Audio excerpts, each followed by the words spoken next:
Welcome to the New Abbey YouTube channel. We are a Jesus community telling the biggest story of God in Los Angeles, and we're excited that you're joining the conversation with us today. I love about this community is that we're all about conversation. I don't believe as a pastor that I have all of the application or answers for your life. I just want to ask better questions, and in asking better questions, trusting that you are a healthy adult and you're going to figure out the best solutions and path and journey for your life. So with that, we're going to break you out to Zoom groups. Click on the whatever it is, conversation time button or the Zoom link that they have for you, and we'll be answering this question with one another. What do you think about 2021 so far? Enjoy. It was a cold and it was a foggy night, and Rabbi Akiva was journeying through ancient Palestine. And in ancient Palestine this night, 1,800 years ago, Rabbi Akiva took a left instead of taking a right. And when he took a left, he ended up coming to a Roman barracks. And upon arriving at the Roman barracks within this foggy and cold evening, the Roman guard and praetorium shouted out to him, "Who are you and where are you going?" Rabbi Akiva said to the guard, "What did you say to me?" They said, "Who are you and where are you going?" And Rabbi Akiva said, "How much do they pay you to work here?" And the Roman guard shared with Rabbi Akiva the number. And he said, "I'll pay you twice as much money to come to my home every morning and to ask me the same questions." Who are you and where are you going? These are the questions that we ask ourselves as human beings. We ask ourselves these larger existential questions at the beginning of every new year, hoping that as the time shifts from December 31st at 11:59 to January 1st, that within that minute that a magic is going to happen, that new possibilities will arise, that the things that we've always longed for, that who we are and where we're going could change, that there's new hopes and new realities, new momentums, new possibilities, and even the opportunity for some new abs that could take place in 2021. That we are people who dream, that we're people who have hopes, and we're asking these deeper questions. And interestingly enough, as we got into 2021, as globally and corporately we all experienced 2020, which was a year where things were on pause, which was a year where the entire world was uncomfortable, where we waited the news of a vaccine, where we longed for life to go back to normal. We were asking those bigger questions of who are we and where are we going? And when we ask those questions, we not only ask them individually, we ask them corporately, societally. Are we the best version of ourselves? And then we get 6 days into a new year, and we watch the news, and we're horrified of who we might have become and where we might actually be heading. But the power of God, the power of good news, is that everything can be reconciled. Everything can be reclaimed. Everything can be renewed. And it is the baggage that we've carried from the past that will shape and inform who we might be as we move into the future. And so this year in 2021, I thought a lot over the winter break about who is New Abbey? Where are we going? What are the things that we actually care about? That one of my favorite things to do as a pastor is to think about all of the narratives from each of you. I think about the DMs and the Zoom calls and the phone conversations and the text messages and a year's worth of getting to chat with you, New Abbey. And where are you at in your journey? Where are you at in the things that you're honestly and faithfully deconstructing? The bigger questions that you're asking for your life? Where are you at in the things that you're reconstructing? What are the things that you're holding on to? What are the bigger questions that you're wanting to be answered for your life? What are the hopes and dreams that you have? And I've just recognized the power of a journey, the power of a story, that our story is powerful, that each and every one of our stories, that when we live to the best of what we're able to live to, that it has the capacity to change the world. And so through some prayer and consideration and thinking about the life of our community, it really dawned on me, maybe we should look into the book of Genesis. That the book of Genesis is all about an epic story. It's all about the journey. And the power of a story is the story. that as we slowly work our way through epic stories like Lord of the Rings or Star Wars or 22 movies through Marvel, somewhere in there we find ourselves within that story. We find meaning from these bigger characters. We ask larger questions about the universe and who we are and where we might be going. And so for 2021, for the foreseeable future, we will be in the book of Genesis asking larger questions about our journey, about who we are and where we're going with one another. And we begin in the middle of the journey in Genesis because each and every one of us are there. We're not at the beginning and we're not at the end. We're somewhere in the middle of who we are. That within each of our lives, there's already luggage and baggage and stories that we carry with us, and there's an unknown future ahead. And how will we interpret the things that we've carried along so far? How will we make sense of all of the weight and the narratives and the things that we've collected in our lives? That hopefully as we work through the book of Genesis, we'll ask these bigger questions together because we're all starting somewhere from the middle. The future is yet to be known, but hopefully we will discover that and have a brighter future with one another. So follow along with me in Genesis chapter 12. The Lord had said to Abram, "Go from your country, your people, and your father's household to the land I will show you. I will make you into a great nation, and I will bless you. I will make your name great, and you will be a blessing. I will bless those who bless you, and whoever curses you, I will curse. And all peoples on earth will be blessed through you." The story of Abraham starts seemingly out of nowhere. It comes in the middle of the first book of the Bible, and it's helpful for each of us because we all begin in the middle of our journey. We begin with new hopes like we do in the year 2021, and oftentimes our new hopes are disrupted by the realities of life. Sometimes I need the great prophets of the meme world to help give me a little levity as life kind of throws some curveballs at me. And so as I was hopeful, like all of you, to jump into 2021, 6 days in, I was a little bit shocked. And the memes provided me some hope. Here's a couple of my favorites so far. That's where you laugh wherever you're at home. That's good. Yes, that's good. I like that. But it just looks the same.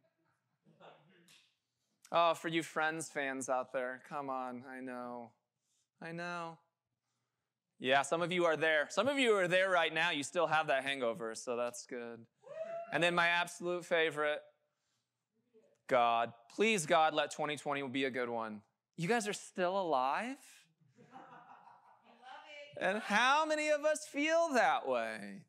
How many of us feel like, oh man, we've just been abandoned? But that's not the story. The story is that God finds us in the middle of our journey wherever we're at. And that we're asking these bigger questions about who we are and where we're going. And to do that, we got to do a few things. So we already talked about Rabbi Akiva. And then if we can do that, then we got to dig a little bit more into the journey of Genesis and think about those memes. And then if we can do that, then we can rethink the Bible, Israel, the Old Testament, Torah, and the entire struggle to be human, said everybody on a Sunday morning because they wanted something fun to do. And then if we can understand that, then we'll talk about the reticular activators, some neuroscience on a Sunday morning. And then we'll ask a bigger question of what do you want to tell yourself? And if we can do that, a little bit of hashtag blessed. And if we can do that, a little bit of hashtag blessing.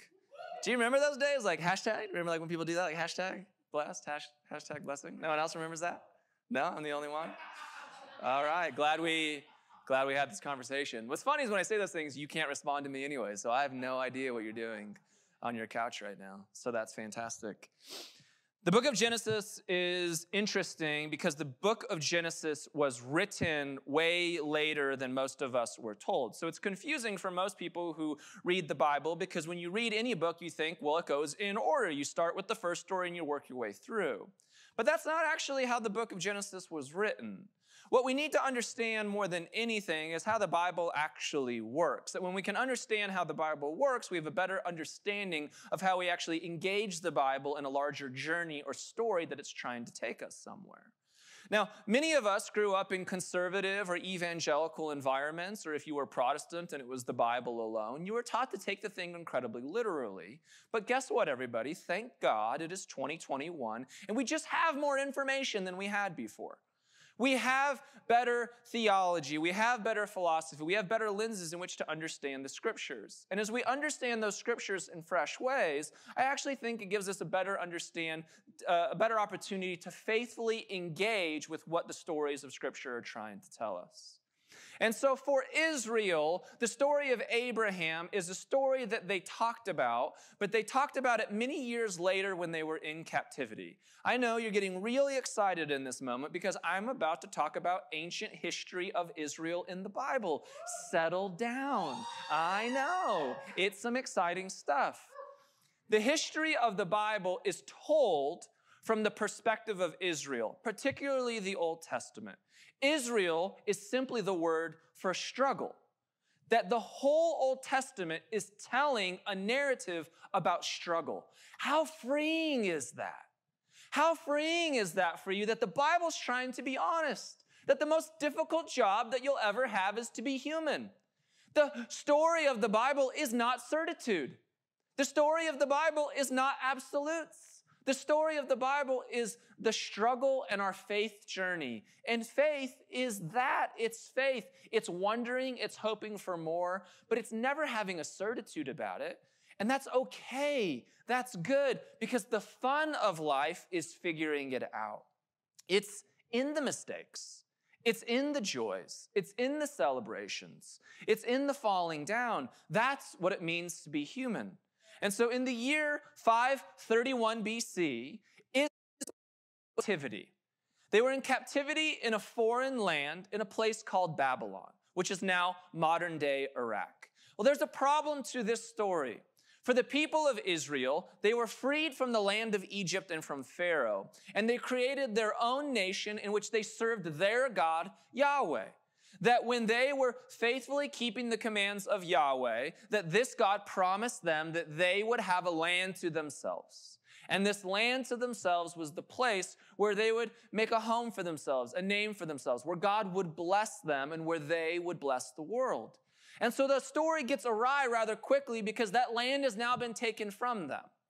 Their very identity, their very way of understanding the world, their very way of asking these bigger questions of who are you and where are you going has seemed meaningless for 50 years as they've been held in captivity in another place, as they've been exiled.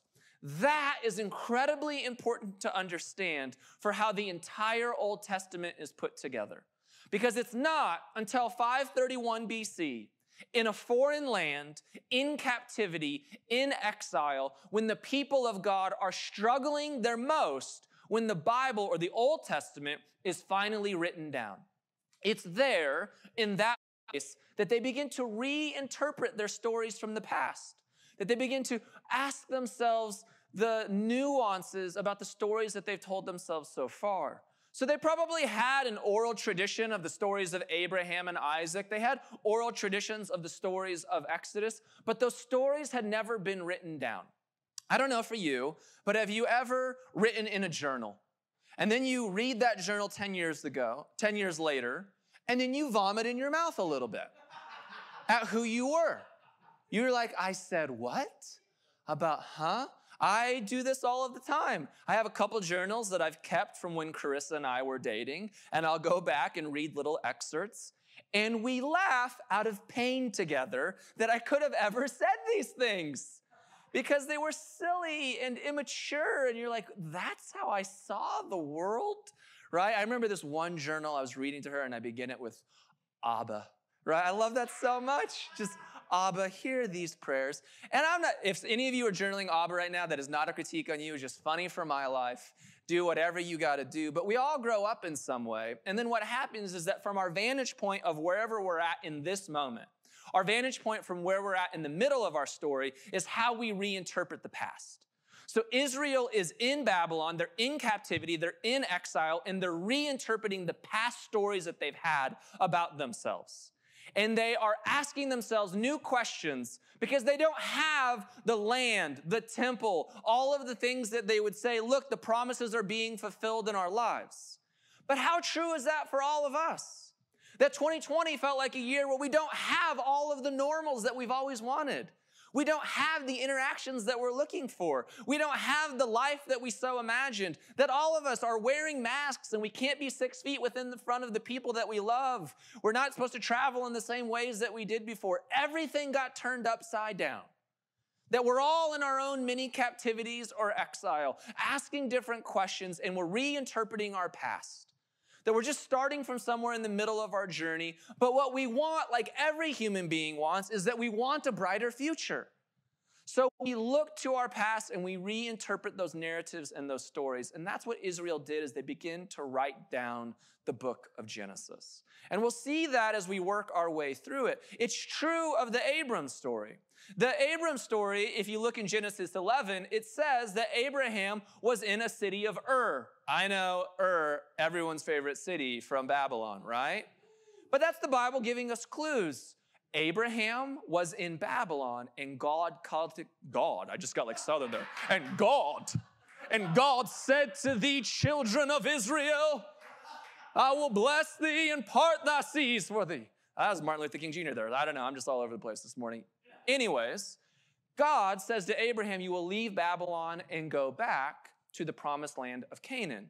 You can see how when you reinterpret that story 50 years later, it gives you hope and a promise because it says this, look, God did this before, so God can do it again. That's why they wrote these stories in new and fresh ways. It's like looking at your old journal and saying, I'm a little embarrassed that I got here, but those things are what made me. And they've shaped me. And that's the stuff I take with me moving forward into my life. And so the whole Old Testament is the retelling of Israel, and it is their understanding of all of the scripture. So the Genesis story is then magnified by the Torah. This is really nerding out for you. For those of you that need to like zone out, here's your moment. Come back to me in like 30 seconds. The Torah is the first 5 books of the Bible, Genesis, Exodus, Leviticus, Numbers, Deuteronomy, all written while they're in Babylon. And it's all about the struggle that Israel goes through and how God saves them and redeems them and keeps the blessing going even when they can't see it. And then the Torah is magnified by the rest of the Old Testament. And then what the scriptures are providing for us is that this is our story as well. That we can find ourselves in the place of this journey. Because the story of the people of God has always been this. There are moments in life where we struggle and we don't have it all figured out, where it feels like we're in captivity, where it feels like we're in exile, where it feels like the future is bleak. But God has showed up in the past, so God will show up in the future. And any of us at any moment can find ourselves within that narrative. But we have to choose to. That's what the story of Abraham provides for us. We have to make that choice. I know you've been asking yourself, when are we going to get to neuroscience? Well, here we are, my friends. The reticular activator is a part of your cortex that helps sort information. I talk about the reticular activator a lot with people that I coach. It's one of my favorite things to talk about. That the reticular activator is the thing that sorts out all of the information that we have at any given moment. That we are all consuming info all the time. What we're smelling, what we're tasting, what our senses are experiencing. We're interpreting everything, right? You're interpreting somebody's face. You're interpreting what's going on in social media. You're making meaning all of the time, and it's endless information that's coming into your brain. And so the reticular activator sorts all of that for us, and it prioritizes it. But it prioritizes it in service to who we are. So this is what's interesting. If you've ever wanted a certain kind of car, let's say you're like, man, I really want a Tesla. Have you noticed that that's the car that you see everywhere now? Of course it is. Because your reticular activator is now sorting and looking for that information. So what happens over time is that we begin to tell our mind what to look for. Sometimes we tell ourselves things like, well, these things always happen to me. I'm always going to be poor. Every relationship, this is what goes on. And you know Democrats, you know Republicans, You name the thing, your brain has the best algorithm that's ever created, and it's sorting the information for your life. But here's the crazy thing about your reticular activator. You could tell your brain, I am awesome. I am incredible. I thrive wherever I go. I make people happy. And your brain will begin to sort that information to do that. So what is scary about that is that our brain is looking for what we tell it, but our brain is also blocking out the other good information that is at times coming in. It's why two different people can watch the same movie and one person can be sad and another person can be satisfied because our brains are sorting the information that we're telling it to look for. The story of Abraham for me is a moment of neuroscience. It's a moment where the people of God are reinterpreting their stories and they're rewriting them down, and they had a choice in this moment. They were in Babylon and they were in captivity and everything was going wrong. And they could have said, look at us. Here we go again. We messed it up. Let's live in shame. Let's live in guilt. We always do this to ourselves. We're never faithful enough to God. I can never please this God. Look at me. I never get things right. I'm always going to be a failure. But that's not what the people of God did. The people of God told themselves a different story. They honored all of the baggage that they had before. They honored the fact that they were unfaithful. They named the reasons why they were exiled and went into captivity. But when they retold their stories about the past, when they reordered the luggage in their life, when they looked at the narratives that they were given, the things that they told their reticular activator is this, that God said these words, I will bless you. I will make your name great. I will make you a blessing to all peoples on earth. Those are the things that they told themselves. They told themselves that in the midst of their greatest struggle. That should be powerful news for each and every one of us. That at any moment in the middle of our stories, we can choose what to tell our own brains. We can choose that this doesn't have to be a moment where my future now looks horrible. This doesn't have to be a moment where we sulk and we pout and we think, well, look at this. 6 days into 2021. 2021 is going to be even worse than 2020. It doesn't have to be. It doesn't have to be. We can choose how we want to live into this year. We can choose the reality that we want to create in this moment. And this is not some prosperity gospel message that just choose a private jet and God will get it to you. But if God does, please remember me. This is a moment of saying we always have a path to choose in the middle of our story. We always have the opportunity to reinterpret the baggage that we have had before. Life is difficult sometimes. And as you do the hard work of looking at the entire narrative and the things that you've carried with you, then eventually you reconstruct some things and you reclaim some things and you say, you know what? As I move forward this year, I'm going to travel a little lighter.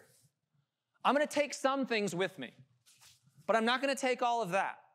That's been weighing me down. That story that I keep telling myself, that I'm not good enough, that those things don't work out for me, that I'll never find that new relationship, that I can't be paid that those people will always hurt me, that Republicans are the evil of the world. Whatever the narrative is, you don't have to carry that with you.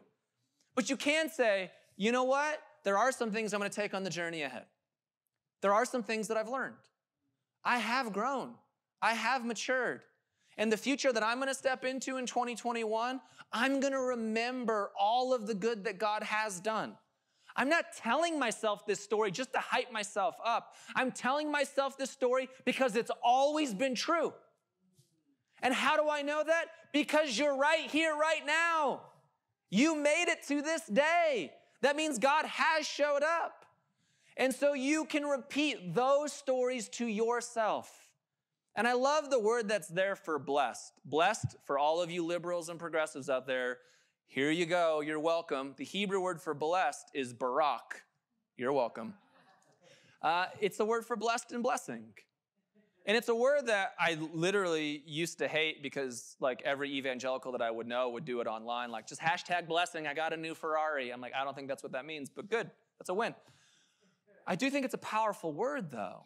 I think it's a word that represents choice, where God is saying, Israel, in the midst of a struggle, I want to bless you. In the midst of a future that feels unknown, I want to bless you. And all the stories of all the moments that have shown up.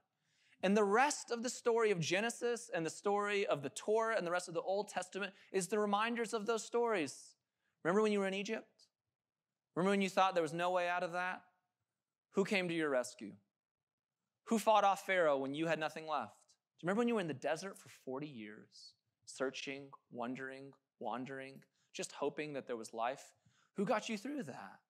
Remember those promised lands? Remember those new moments? Remember those relationships? Yeah, I was there for you. That you have been blessed. You have received a gift. You have received kindness. Would you receive that? And would you carry that with you as you move into 2021? That's a choice that you can make. In New Abbey, as I think back into 2020, one of my favorite lists that I made at the end of the year was all the beautiful little children that were born into this community who still have yet to meet except on Instagram because of COVID. And I think of so many stories of people who are dealing with infertility, so many stories of people who for years were just begging for a child. And to hear beautiful stories like Chad and Caitlin Akins, who in December, Caitlin Akins 2 years ago stood on this stage as a meeting interesting person after dealing with a miscarriage and just wondering why, God, that in December they had their beautiful little baby girl. What a gift. What a moment to remember. Yeah, I blessed you there. Of God saying, I know you didn't think that was going to come in, but I blessed you there. And there's all these other things that you can reinterpret from your past, but you can just leave that stuff alone and you can carry this with you into your future. Remember those times that I blessed you. Remember those times that I showed up. And here's why. That if you can remember that, if you can be transformed by your pain and by your baggage and by your difficulty and by your struggle, then you won't transmit it. Instead, you'll offer the world celebration and healing, and then you will be a blessing. And the journey that Genesis provides for us from the very beginning in the middle of this journey is in 2021, New Abbey, you have a choice. This can be another horrible year like 2020, and we all can sulk about it.